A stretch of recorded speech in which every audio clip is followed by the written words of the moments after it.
Ayun, bali yung uling topic natin about sa V is equals to 1 is yung sa biology. Yung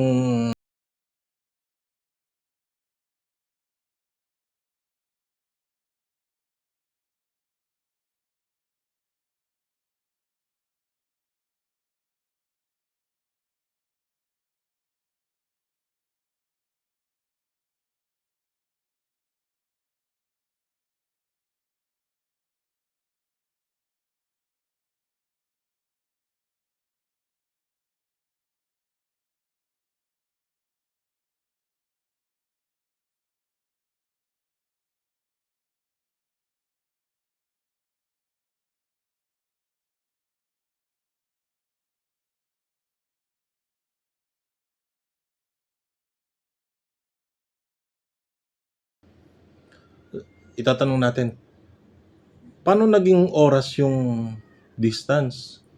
Magagamit ba yun ng karpintero? Ang sukat ng isang tabla isang oras, 2 oras. Bali, hindi ganon. Hindi ganon ang mangyayari. Bali, ang ibig sabihin naman nun sa part ng, kunyari, karpintero ka, gagamitin mo pa rin yung distance. Siyempre, walang sukat ng cabinet, 1 meter, 2 meters, 3 meters. Pero, kapag ginawa mo yung cabinet na yon, di ba, pag ginawa mo, pagdudugtungin mo yon, pag pinagdugtong mo yung distance na yon, bibili ka ng stick well, bibili ka ng pako, tapos puputulin mo yung kahoy, pagdidikitin mo siya, kailangan mo ng oras. Kaya yung distance doon sa pagitan ng cabinet na pinagdugtong mo, maglalaan ka ng oras, may katumbas na oras, may kakambal na oras. Di ba nga, pag umu-order tayo ng furniture, lamesa, cabinet, o upuan, ilang araw mo magagawa yan? Parang gano'n na, yun yung katumbas ng oras doon sa distance na ginagawa ng karpintero. Di ba? Ayan, mabalik tayo sa universe, no?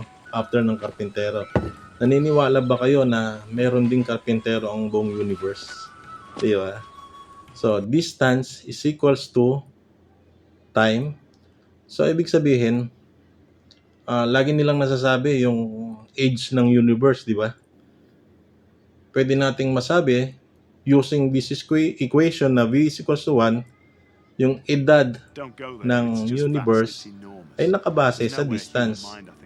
Pwedeng sa laki niya o pwede sa density niya.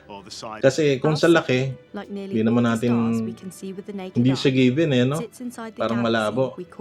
Sa density, posible kasi yun yung given sa atin yun yung may value yung density niya. Kung meron tayong density, makukuha natin, may mass din tayo, di ba? Density is equals to mass over volume. O sa mathematician, kuha na nila yung value ng volume niyan sa distance.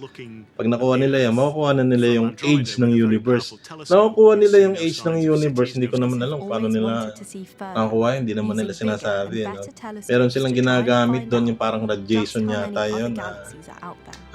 Pero ito, yung simpleng equation natin, nakakuha natin na yung age ng universe nakabase sa distance niya. Ayun, hanggang sa muli guys, kung meron kayong mga katanungan, comment lang kayo at sasagutin natin yan para makita natin kung merong mga mali doon sa equation. Maraming salamat sa pagtangkilik. Bye-bye!